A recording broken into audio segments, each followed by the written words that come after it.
ஏன்னா மனிதர்கள் வளருவதற்கு புத்தகங்களைப் போல உதவி செய்யக்கூடிய நண்பர்கள் வேறு யாரும் இருக்க முடியாது. காரணம், நீங்கள் அறிந்திராத உலகத்தை உங்களுக்கு அறிமுகப்படுத்தக்கூடிய வலிமை புத்தகங்களுக்குத்தான் உண்டு. இப்போது யூதர்கள்னா யாரு, என்ன ஏதுன்னு எனக்கு புரியாது. பா ராகவன் அவர்கள் எழுதிய புத்தகத்தை எடுத்து படிச்சா A to Z அவர்கள் யாரு, என்ன நடக்கிறது அப்படிங்கறத என்னால புரிஞ்சுக்க முடியும். நான் எல்லா ஊருக்கும் என்னால பயணம் பண்ண முடியாது. எஸ்ரா அவர்கள் எழுதி இருக்கிற அவருடைய பயண கட்டுரைகளை எல்லாம் பார்க்கிற போது, இப்படியெல்லாம் மக்கள் இருக்கிறார்கள், என்னால் ஒரே காலத்தில் பயணிக்க முடியவில்லை என்றாலும் எஸ்ரா மகேஷனுடைய புத்தகங்கள் என்னை வெவ்வேறு இடங்களுக்கு அழைத்துக் கொண்டு போய்விடுகின்றன. வாழ்க்கையில் நான் வளர வேண்டும் என்று நினைத்தாலும் சில தேக்கங்கள் வருகிற போது நான் எப்படி வளர்வது என்பதை இன்னும் உதயமூர்த்தியின் எழுத்துக்கள் கற்றுக் கொடுத்துக் கொண்டிருக்கின்றன. எனவே புத்தகங்களும் எழுத்துக்களும் நமக்கு செய்யக்கூடிய நன்மையை உலகத்தில் வேறு யாரும் செய்துவிட முடியாது. கார்ல் மார்க்ஸினுடைய ஒரு புத்தகம் இன்னும் உலகத்தை கலக்கிக் கொண்டிருக்கிறது. எனவே எழுத்து, பாரதியின் எழுத்து, பாரதியின் பாடல், பாரதியின் சிந்தனை, இவையெல்லாம் இன்னும் மனிதர்களை உயிரோடு வைத்துக் கொண்டே இருக்கிறது. சுஜாதா எழுதுகிறார், திருவள்ளுவரை பற்றி ஒரு வார்த்தை எழுதுகிறார். சுஜாதா தனக்கே உரிய ஸ்டைல் எழுதுகிறார். இந்த மனிதர் 2000 ஆண்டுகளாக யார் வந்தாலும் அவரோடு கை குலுக்குவதற்கு ஒரு கருத்து வைத்திருக்கிறார். இந்த மனிதர் 2000 ஆண்டுகளாக யார் வந்தாலும் அவர்களோடு கை குலுக்குவதற்கு ஒரு கருத்தை வைத்திருக்கிறார். எவ்வளவு அழகான ஒரு பாராட்டு சுஜாதா திருவள்ளுவருக்கு கொடுத்திருக்கிறார். இதிலே ஒவ்வொருவருடைய எழுத்திலே ஒவ்வொரு வீரியம் இருக்கிறது. ஜெயகாந்தன் தன்னுடைய எழுத்துக்களின் மூலம் ஒரு மிகப்பெரிய மாற்றத்தை இந்த உலகத்திலே கொண்டு வந்தவர். எழுத்து என்ன வேகம் செய்யும் என்பதை உலகத்துக்கு படம் பிடித்து காட்டியவர். ஒரு உதாரணம் சொல்வதென்றால், ஒரு முறை ஒரு பத்திரிகை வைத்திருக்கிறார். அந்த பத்திரிகையை ஜெயகாந்தன் வாங்கி, என்ன பத்திரிகை அப்படின்னு சொல்லிட்டு அந்த பத்திரிகை எப்படி பார்த்து படிக்கிறாரு. அது என்ன எழுதியிருந்தா, ஒரு ஊரில் ஒரு வேசி இருந்தாள் என்று கதையை ஆரம்பிக்கிறார் ஒருத்தர். ஒரு ஊரில் ஒரு வேசி இருந்தாள் என்று கதையை ஆரம்பித்த உடனே ஜெயகாந்தன் சொல்கிறார், என்னடா எழுதுகிறான் இவன், ஒரு ஊரில் ஒரு பெண் இருந்தாள், அவளை 50 ஆண்கள் வேசியாக வைத்திருந்தார்கள் என்றுதான் எழுத வேண்டுமே ஒழிய ஒரு வேசி இருந்தாள் என்று எழுதலாமா? ஜெயகாந்தன் அதை படித்த மாத்திரத்தில் ஒரு கேள்வி கேட்கிறார். ஒரு ஊரில் ஒரு பெண் இருந்தாள் என்பதுதான் உண்மை, அவனை ஆண்கள் தான் வேசி ஆக்கினார்கள், இதை புரிந்து கொள்ள வேண்டும். 50 ஆண்கள் அவளை வேசி ஆக்கினார்கள் என்றல்லவா எழுதியிருக்க வேண்டும். இப்படி சிந்தித்த ஒவ்வொருவருடைய சிந்தனைகளையும் எழுத்துக்களையும் பேச்சுக்களையும் நாம் படித்து ரசித்து அனுபவித்து உணர வேண்டும். அது யாருடைய புத்தகம் என்பதை பற்றியெல்லாம் biased thinking, one-sided thinking, polarization. What is that polarization? ஒரு துருவத்தில் போய் நின்று கொண்டு நான் இத்தகைய எண்ணங்களுடைய புத்தகங்களையே படிப்பேன், முதலாளித்துவம் பேசுகிற புத்தகங்களைத்தான் படிப்பேன், கம்யூனிசம் பேசுகிற புத்தகங்களைத்தான் படிப்பேன், என் மதம் சார்ந்த புத்தகங்களைத்தான் படிப்பேன் என்று போலரைசேஷன், ஒரு துருவத்தில் போய் ஒரு துருவ பனிக்கரணியை போல பல பேர் முட்டாள்களாகிவிட்டார்கள். நீங்கள் துருவங்களில் வாழ முடியாது. துருவங்களில் பனிக்கட்டிகள் இருக்கும், ஒரு சில பனிக்கரடிகள் இருக்கும். துருவங்களில் மனிதர்களால் வாழ முடியாது. பூமியின் மத்தியில் தான் நம்மால் வாழ முடியும். அதுபோல் எந்த கருத்தின் ஓரத்தில் மனிதனால் வாழ்ந்துவிட முடியாது. நடுவில் இருக்கிற கருத்தின் மூலம்தான் இந்த உலகத்தில் மனிதர்கள் மிக நன்றான ஒரு வாழ்க்கையை வாழ முடியும். நீங்க யோசிக்கலாம், இப்ப சின்னதா ஒருத்தர் ஒரு வேட்கையை வச்சுக்கிட்டு உட்கார்ந்து பாடி யார் இருந்தாலும், மகனே கவலைப்படாது அப்படின்னு விபூதியை பூசி விட்டு நீ கவலைப்படாது என்றார். அவரை ஊரை ஏமாற்றினான்னு குறை சொல்லலாம். ஆனா ஒண்ணு புரிஞ்சுக்கணும், ஆறுதலை தேடி அணைகிற மனதுக்கு அன்பு காட்டுவதற்கு ஒரு வலிமையான சொல்லை ஒருவனால் சொல்ல முடிகிறது என்றால் அவன் ஊரின் ஓரத்தில் இருந்து விட்டு போவதால் நமக்கு ஒன்றும் நஷ்டமில்லை. ஆனால் மறந்து விடாதீர்கள், அதே வேப்பிலையை ஒரு 1000 கோடியாக ஒருவன் மாற்றினால், அதே வேப்பிலையை ஒருவன் 1000 கோடியாக மாற்றினால் அவன் சமூகத்தை கொள்ளையடிக்கிறான் என்று அவன் குற்றவாளி பட்டியலில் கைது செய்யப்பட வேண்டிய. நீ மனிதர்கள் மனத்தில் நம்பிக்கையை விதைப்பதற்கு நீ வேப்பிலையை பயன்படுத்தினால் எங்களுக்கு ஆட்சேபனை இல்லை. அந்த நம்பிக்கையை சுரண்டி உன்னை கோடீஸ்வரனாக ஆக்கினால் உன்னை மன்னிக்க முடியாது. இந்த வித்தியாசம் மனிதர்களுக்கு புரியவில்லையே. கையிலே வேப்பிலை வைத்திருக்கிற எல்லோரும் தேச துரோகி அல்ல, அதை கோடிகளாக மாற்றுகிறவன் தேச துரோகி. நான் எதற்காக சொல்லுகிறேன்? சிந்திக்கிற முறையில் தான் நீங்கள் படிக்கிற விஷயங்கள் உங்கள் வாழ்க்கையில் மாற்றி அமைக்க முடியும். 2000 ஆண்டுக்கு முன்பு திருக்குறள் இருந்தது. அன்று படித்த போது அதனுடைய பொருள் வேறு, இன்று படிக்கிற போது அதனுடைய பொருள் வேறு. எனக்கு சொல்லிக் கொடுக்கிற போது தமிழாசிரியர் எப்படி சொல்லிக் கொடுத்தார்? நெருங்கல் உளன் ஒருவன் இன்றில்லை என்னும் பெருமை உடைத்து இவ்வுலகு என்பதை நிலையாமை தத்துவத்தை புரிய வைப்பது என்று சொல்லிக் கொடுத்தார். நிலையாமை என்றால் என்ன? நேற்று இருந்த ஒருவன் இன்றைக்கு இல்லாமல் போய்விட்டார், அது இந்த உலகத்துக்கு பெருமை. இது நம்ப முடியுமா? மற்ற செத்து போறது பெருமையா? நான் ஒரு வீட்டுக்கு போறேன், வீட்டுல ஒரு படம் மாட்டிருக்கு, படத்தை தொங்க விட்டுருக்கிறான். அவரையே தொங்க விடணும்னு ஆசை முடியல, படத்தை யாரு தொங்க விடணும்னு தொங்க விட்டுருக்கிறார். அவருக்கு ஒரு மாலை போட்டிருக்கிறார். அவருக்கு கீழே எழுதியிருக்கிறார் தோற்றம் 1900 சில்லறை, மறைவு 1900 சில்லறை. என்ன சில்லறை சேர்க்கறதுக்குன்னே பிறந்து வாழ்ந்தார். தோற்றம் 1900 சில்லறை, மறைவு 1900 சில்லறை. அதுக்கு மட்டும் இல்ல, ஒரு கொத்து ஊதுபத்தி குத்தி வச்சிருக்கிறார்.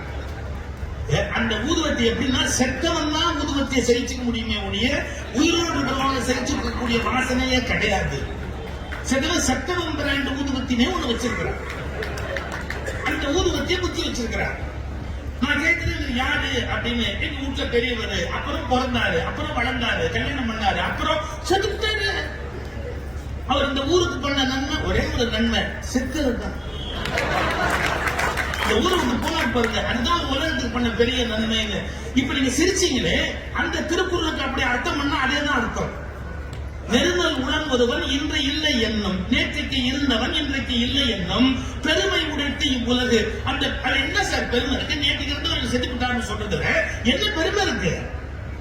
வாடிக்கையராக வாழ்ந்த போது அவருக்கு வாழ்க்கை பெருமையா? அவர் மரணம் அடைந்தார் என்பது பெருமையா? அப்ப திருவள்ளுவர் அப்படி எழுதுவார, நெருங்கல் உடன் ஒருவன் இன்றில்லை என்னும் பெருமை உடைத்து இவ்வுலகுன்னா அதை எப்படி அர்த்தம் பண்ணணும்? நம்புகிறீர்களா? இல்லை.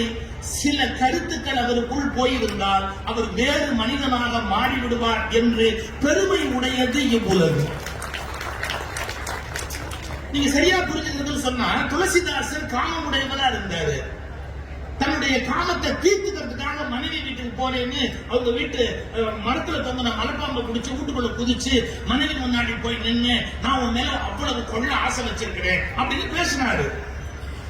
இதை எதிர்பார்த்துதான் எல்லா பெண்களுமே உலகத்துல வாழ்றாங்க. இது மாதிரி ஒரு டயலாக்ல ஆம்பளை டெய்லி விடணும், நான் உன் மேல உயிரையே வச்சிருக்கிறேன். அப்பதான் அவங்க அதை எடுக்க முடியும். எது? அந்த உயிரை உன் மேல உயிரையே வச்சிருக்கிறேன் அப்படின்னு சொல்லணும்னு எதிர்பார்க்கிறாங்க. நல்ல கவனிங்க, அவ்வளவு மோகத்துல வந்து நிக்கிறார் துளசிதாசர். அந்த அம்மா ஒரு கேள்வி கேட்டா, உனக்கு அறிவு இருக்கு? நாளைக்கு இறந்து போனா எலும்பும் கூடுமா கொண்டு போய் அடுப்புல வைக்க போற இந்த உடம்பை பத்தி உனக்கு அவ்வளவு காரணம் இருக்கு, அதை விட நீ நிரந்தரத்தை பத்தி சிந்திக்க மாட்டியா அப்படின்னு ஒரு கேள்வி கேட்டா பாருங்க. பெர்மனன்சிங்கிறத பத்தி யோசிக்க மாட்டியா அப்படிங்கிற ஒரு கேள்வி கேட்டா பாருங்க. படின்னு துளசிதாசர் மாறினாரு, அவருக்கு ஞானம் பிறந்தது, வெளியே வந்தாரு. நெருங்கல் உளன் ஒருவன் இன்று இல்லை என்னும் பெருமை உடைத்து இவ்வுலகு. அப்படி அர்த்தம். நீங்க யாரையுமே நேற்றுக்கு பார்த்த மாதிரி இன்னைக்கு அவர் இருப்பாரு ஜட்ஜ் பண்ணாதீங்க. ஓஷோ கிட்ட ஒருத்த கேக்குறான், நீ ஒரு 3 வருஷத்துக்கு முன்னாடி பேசும்போது அப்படி சொன்ன, இப்ப நீ வேற மாதிரி சொல்ற. ஆமா. Are you not contradicting yourself? ஒன்னு நீயே மாத்தி பேசுறியே. Are you not contradicting yourself? அப்படின்னு கேட்டா, of course I am contradicting myself. What is wrong in it? ஓஷர் கேட்கிறார், அது என்ன தப்பு இருக்குது அப்படின்னு கேட்கிறாரு. அவர் சொன்னா, நீ சொன்ன கருத்தை நீயே மறுத்தேன்னா என்ன மரியாதை இருக்குது? சரி, நீ சொன்ன கருத்தை நீயே இப்ப ஏன் மாத்தி பேசுற? Why are you talking like that? கேட்டார். அவர் சொன்ன பதில் ஆச்சரியமான பதில். I am changing my ideas because I am alive அப்படின்னு. நான் உயிரோடு இருக்கிறேன். அடுத்த வார்த்தை சொன்னது செருப்பால் அடிச்ச மாதிரி ஒரு வார்த்தை சொன்னார். செத்தவர்கள் தான் தங்கள் கருத்தை மாற்றிக்கொள்ள முடியாது, உயிரோடு இருப்பவர்களால் தங்கள் கருத்தை மாற்றிக்கொள்ள முடியும். இன்னைக்கு சொல்ற சில பேர் கருத்தை மாற்றிக்க முடியலன்னு சொன்னா அவன் செத்தவனுக்கு சமம். உயிரோடு இருப்பவன் தன் கருத்துக்களில் வளர்ந்து கொண்டே போக வேண்டும். அதுதான் நெருங்கல் உளன் ஒருவன் இன்று இல்லை என்னும் பெருமை உடைத்து இவ்வுலகு. ஒரே நதியில் 2 முறை கால் நினைக்க முடியாது என்று ஒரு பொன்மொழி உண்டு. நீங்க ஒரே நதியில போய் கால் வைக்க முடியுமா? முடியாது. இன்னும் நதி ஓடிக்கொண்டே இருக்கிறது. நீங்க கால் வச்ச போது இருந்த தண்ணி இப்ப இல்லை, அது போய் வேற தண்ணி வந்துருச்சு. அது அதே நதியா? எப்படி ஒரே நதியில் ஒருவன் கால் வைக்க முடியாதோ அப்படி ஒரே கருத்தோடு ஒருவன் தன் உயிருள்ளவரை வாழ முடியாது. முட்டாள்கள் வேண்டுமானால் கருத்தில் மாற்றம் இல்லாமல் வாழ முடியும். நேற்றைய நம்முடைய கருத்து தவறு என்று கண்டுபிடிக்கிற போதுதான் உண்மையான வளர்ச்சி என்பது ஒருவனுக்கு நிகழ்கிறது. நான் நேற்றுக்கு பேசுறது நான் இன்னைக்கு மாற்றி பேசுறதா அப்படின்னு கேட்டா மாற்றி பேசுறாங்க பொருள் இல்ல. நேற்றுக்கு நான் முட்டாளா இருந்தேங்கிறத ஒத்துக்கிறேன். அறிதோறும் அறியாமை கண்டற்றார் திருவள்ளுவர். நான் முட்டாளா இருந்திருக்கிற ஒரு காலகட்டத்தில் முட்டாள் இருந்து அறிவாளி ஆகிறேன், அறிவாளி இருந்து ஞானி ஆகிறேன், ஞானியில இருந்து தெய்வம் ஆகிறேன். அது ஒரு பயணம், வாழ்க்கை ஒரு பயணம். அது தேங்கிய குட்டை அல்ல. அதுக்கு என்ன வழி இருக்கிறது அப்படின்னா கற்பதும் கற்ற வழி நிற்பதும் என்று திருவள்ளுவர் கற்றுக் கொடுத்தார். கற்க கசடு அல்ல, கற்பதை கற்ற நிற்க அதற்கு தக படி, படிச்சத உள்ள வாங்கு, அப்புறமா அது வழியா நின்று பாரு அப்படிங்க. மன்னிச்சுக்குங்க, திருப்பூர்ல இப்ப நிறைய பேர் புத்தகம் வாங்குனீங்கன்னு பாராட்டினாங்க, சொன்னாங்க. எனக்கு மகிழ்ச்சியா இருக்கு. படிக்கிற பொறுமை நமக்கு ரொம்ப குறைச்சல். ஒரு சின்ன எக்ஸாம்பிள் சொல்றேன். ஒரு தடவை நான் முதல் தடவையா 30 வருஷத்துக்கு முன்னாடி அமெரிக்கன் எம்பசில விசா வாங்குறதுக்காக போறேன். அமெரிக்கன் எம்பசில விசா வாங்குறதுக்கு போகும்போது என்னுடைய பயோடேட்டா ஃபுல்லா கம்ப்ளீட்டா பிரிண்ட் பண்ணி பல இடங்கள்ல நான் பேசினது அதெல்லாம் அடையாளம் போட்டு as a speaker I am going to America அப்படிங்கிறதுக்கு எஸ்டாப்ளிஷ் பண்றதுக்கான ஒரு ப்ரூஃப். அந்த ப்ரூஃப் ஒரு ப்ரோஷர் மாதிரி போட்டு அந்த இன்டர்வியூ பண்ற ஆபீசர், அந்த விசா கொடுக்குற ஆபீசருக்கு நான் கொடுக்குறேன். சார், நீங்க நம்பினா நம்புங்க, பொறுமையா முதல் வரியிலிருந்து கடைசி வரி வரைக்கும் அது 5 பக்கம் இருக்கு. 5 பக்கத்தை முழுசா நிதானமா படிச்சான். அவன் தான் ஆபீசர். முதல் பக்கத்தை பார்த்துட்டு அப்படியே 6வது பக்கத்தை பார்த்துட்டு அப்படியே 5வது பக்கத்தை பார்த்தா என்ன ஆகுங்கிறது தெரியாது. முதல் வரியிலிருந்து 5வது பக்கம் வரைக்கும் எல்லாத்தையும் முழுக்க பார்த்துட்டு இப்படி என்ன பார்த்து ஒரு கேள்வி கேட்டான். ஆர் யூ சோ ஃபேமஸ் அப்படின்னா அடுத்த செகண்ட் உள்ள அந்த எம்பசில தமிழ்ல ஒருத்தர் வேலை பார்க்கிறாரு. அவரை அப்படி கூப்பிட்டு is very famous in Tamil Nadu அப்படின்னு. எஸ் சார், அவர் சன் டிவியில் வருவாரு, இந்த நாள் இனி நல்லா பேசுவாரு, இஸ் வெரி ஃபேமஸ். என்ன ஒரு கேள்வி கேட்கிறேன், ஏன் நீ அமெரிக்கா போறேன்னு இம்சையே பண்ணல, போய் உட்காந்து சார் கொடுக்குறாரு. சார், ஒரு பேப்பர் கொடுத்தா அதை முழுசா படிக்கணும் இல்ல. நான் மன்னிச்சுக்கங்க, கல்யாண பத்திரிகை கொண்டு ஒருத்தர் வீட்டுல கொடுங்க, கொடுத்த உடனே கேட்பாங்க யார் கல்யாணம், என்னைக்கு கல்யாணம், 7ஆம் தேதியா, முகூர்த்தம் எத்தனை மணிக்கு, நாயே இதெல்லாம் கேட்காத அச்சடிச்சு கொண்டு கையில கொடுத்தாங்க.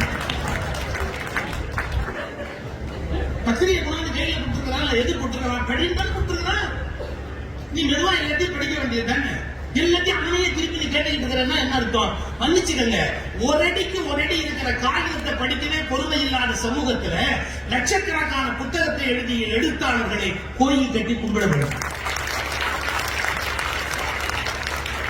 இப்போ சொல்லட்டுமா, படிக்கலன்னா என்ன நடக்கும்? ஒரு கேஸ் இன்சிடென்ட் சொல்லட்டுமா? ஒரு கேஸ் நடக்குது கோர்ட்ல. Accused number 1, accused number 2. அந்த கேஸ் முடிஞ்ச உடனே ஜட்ஜ்மெண்ட் எழுதிட்டார் ஜட்ஜ். லாஜிக்கலா எல்லா ரீசனையும் எழுதிட்டு, so I release accused number 1 from this case, is acquitted அப்படின்னு போட்டு எழுதியிருக்கிறாரு. லாஸ்ட் பேரா, அந்த லாஸ்ட் பேராவை ஜெயிலுக்கு அனுப்பிச்ச போது பாருங்க, so I release accused number 1 அப்படிங்கறத படிச்சுட்டு ஜெயிலர் அக்யூஸ் நம்பர் 1 ரிலீஸ் பண்ணிட்டாரு. அதுக்கப்புறம் ஒரு பேராகிராஃப் எழுதி இருக்கிறாரு, அதை அவர் படிக்கல. அக்யூஸ் நம்பர் 2 உள்ள இருக்கிறாரு. அக்யூஸ் நம்பர் 2 உள்ள இருக்கிறாருன்னு தெரிஞ்சு பல பேர் வருத்தப்பட்டு அவரை போய் பார்க்க போன மாதிரி 3-4 மாசம் கழிச்சு வேற ஒருத்தர் அவரை பார்க்க போற போது, ஏன்னா ஒன்னு எப்படி உள்ள வச்சாரு, எப்படி அந்த ஜட்ஜ்மெண்ட் ஆர்டர் வாங்கி பார்த்தா நீங்க நம்ப கூட மாட்டீங்க.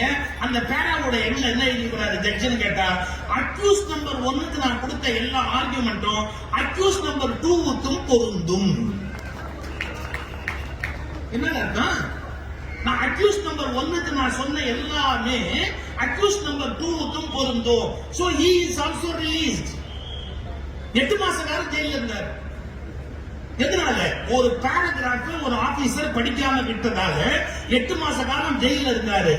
8 லட்சம் ரூபாய் காம்பன்சேஷன் கொடுத்தாங்க.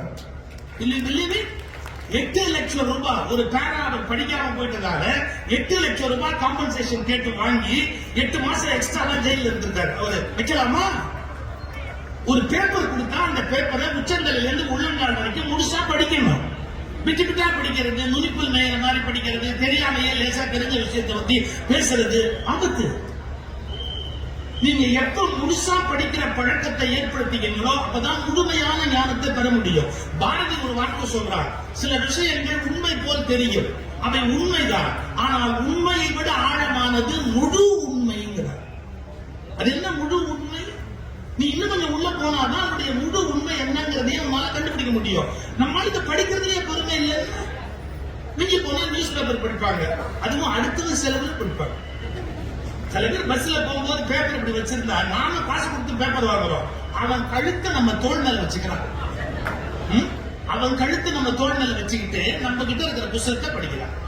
இதுல வேற சில பேருக்கு கங்கை ஒரு புறம் காவிரி ஒரு புறம் வேற, இதையும் சேர்த்து கங்கை காவிரி இணைப்பு திட்டத்தை நம்ம கிட்ட நிறைவேற்கிறான்.